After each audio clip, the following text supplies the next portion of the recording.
मी लावते आज हे चारकोल मास्क. चेहऱ्यावर जर फोडं आले असेल, चेहरा जर डल स्किन झाली असेल तर ते पूर्ण निघून जातो, चेहरा एकदम क्लीन होतो. तर आता मी यूज करत आहे. 2 मिनिट चेहऱ्यावर लावून घेत आहे मी. हे पूर्ण मी चेहऱ्यावर लावून घेतलेलं आहे. आता हे 10-15 मिनिट मी व्यवस्थित वाळू देणार आहे. हे आता हे चांगल्या प्रकारे वाळलेलं आहे. हे आता मी काढते.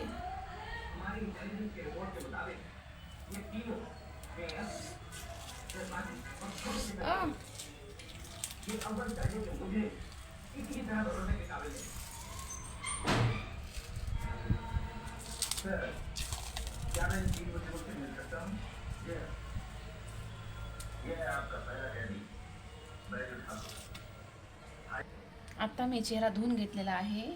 चेहऱ्यामधली पूर्ण डेड स्किन निघून गेली. चेहरा क्लीन झालेला आहे. तुम्ही पण हे यूज करू शकता. हे चारकोल पॅक हे मस्त आहे. चेहरा चांगला होतो, त्यानं फ्रेश होतो. ठीक आहे, लाईक करा, कमेंट करा, शेअर करा.